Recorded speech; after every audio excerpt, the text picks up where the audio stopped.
لله الحمد لله الذي أبدع الأفلاك والأرضين والصلاة والسلام على من كان نبيا وآدم بين الماء والطين وعلى آله الطيبين وأصحابه المطهرين وعلماء ملته أجمعين أما بعد فأعوذ بالله من الشيطان الرجيم بسم الله الرحمن الرحيم إن أولياؤه إلا المتقون صدق الله العظيم وصدق رسوله النبي الأمين الكريم ونحن على ذلك لمن الشاهدين والشاكرين والحمد لله رب العالمين۔ منبر پاک پر جلوہ فگن عمائدین ملت، اساتین امت، علماء ذوی الاحترام، شعراء کرام، طلبہ علوم نبوت، بالخصوص شہزادے حضور صدر الشریعہ ممتاز الفقہاء امیر المومنین فی الحدیث، آبروِ اہل سنت، وقار ہندوستان، شان فضل و کمال، پیکر زہد و تقوی، اعتماد حضور تاج الشریعہ، عنایت حضور حافظ ملت، دعائے حضور صدر الشریعہ، آقائے نعمت مرشد برحق حضور محدث کبیر دامت ظل العالی۔ حاضرین محترم، السلام علیکم ورحمۃ اللہ تعالی وبرکاتہ۔ حضرات،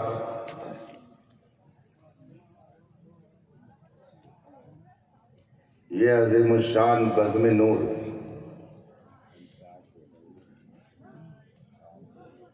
جس کے انوار و تجلیات میں ہم اور آپ اپنے دل و دماغ کو روشن اور منور کر رہے ہیں،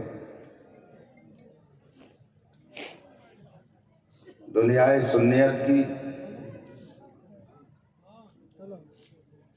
عظیم المرتبت شخصیت، پیکر اخلاص،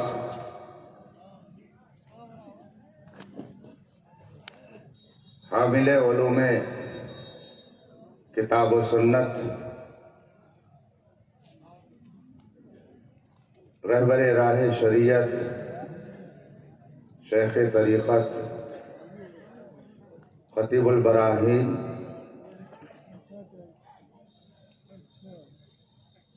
صوفی مفتی محمد نظام الدین علیہ رحمت و رضوان کی بارگاہ میں خراج عقیدت پیش کرنے کے لیے منعقد ہے۔ صاحب سجادہ، جانشین حضور خطیب البراہین، حبیب العلماء، علامہ مولانا محمد حبیب الرحمن قادری رضوی دامت ظل العالی کی قیادت اور ان کی دلچسپی سے یہ نورانی قافلہ اپنی منزل کی طرف رواں دواں ہے۔ اسٹیج علماء کرام کی نورانیت سے جگمگا رہا ہے۔ اگیا آج ارباب فضل و کمال کا گہوارہ بنا ہوا ہے، اور اس نورانی انجمن کو نور علی نور فرمانے کے لیے شہزادے صدر الشریعہ کی تشریف آوری ہوئی ہے۔ رب قدیر اپنے حبیب پاک کے طفیل ہم سب کی اس بزم میں شرکت کو شرف قبول عطا فرمائے۔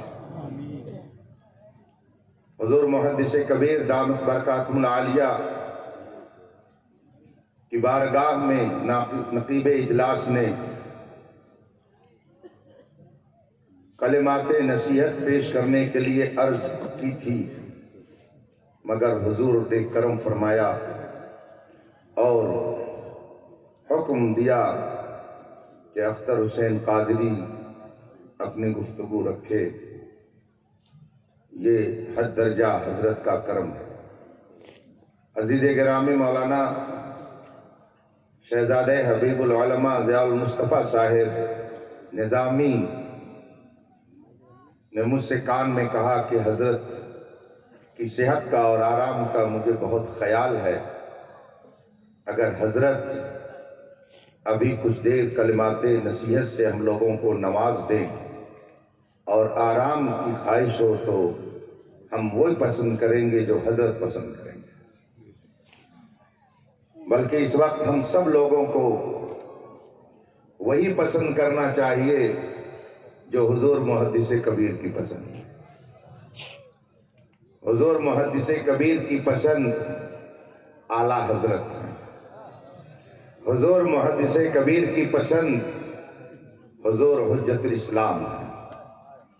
حضور محدث کبیر کی پسند خواجہ غریب نواز ہے۔ حضور محدث کبیر کی پسند غوث الاغواث غوث اعظم بڑے پیر دستگیر ہیں۔ حضور محدث کبیر کی پسند حضور حافظ ملت ہے، مفتی اعظم ہے، اور حضور محدث کبیر کی اس دور کی سب سے بڑی پسند میرے مرشد تاج الشریعہ ہے۔ ہم اس وقت وہی پسند کریں جو حضور محدث کبیر پسند کریں تو یہ ہمارے لیے آخرت میں نجات کا ذریعہ ہوگا۔ حضور محدث کبیر کی سب سے بڑی پسند مسلک اعلیٰ حضرت ہے۔ حضور محدث کبیر کی سب سے شاندار پسند دینداری ہے۔ ان کی سب سے اہم پسند زہد و تقویٰ ہے، اشاعت سنیت ہے، تبلیغ دین ہے۔ عمر کی اس منزل پر پہنچنے کے بعد اس وقت تقریباً 93 سال کی عمر کو حضرت پہنچ رہے ہیں۔ 93 سال کی عمر کو پہنچنے کے بعد کوئی ہندوستان میں ایسا عالم آپ دکھائیے کہ جو صبح اٹھے اور فی سبیل اللہ تخصص فی الفقہ کے طلباء کو پڑھانے بیٹھ جائے، دوپہر تک درس دے اور درس کے بعد پھر قوم کی زلف برہم کو سنوارنے کے لیے ان کے درمیان پہنچے، ان کے ارمانوں کی تکمیل میں لگ جائے، ان کی تمناؤں کو رکھنے کے لیے اپنے آپ کو زحمت میں ڈال دے۔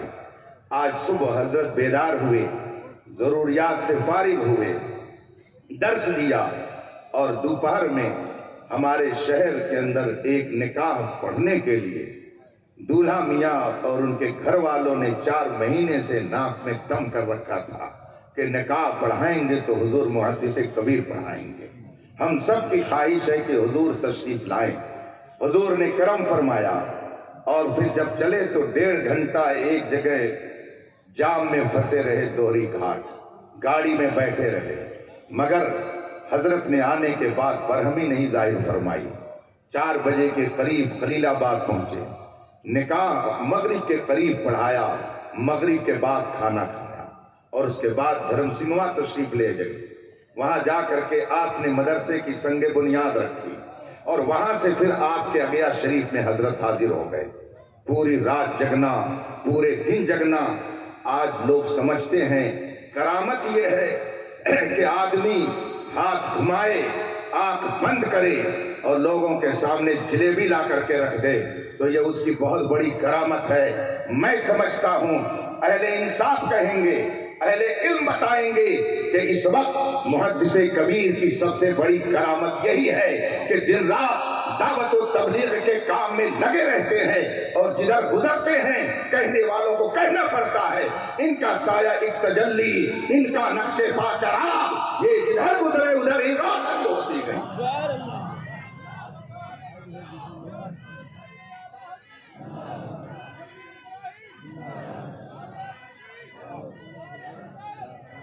حضرات،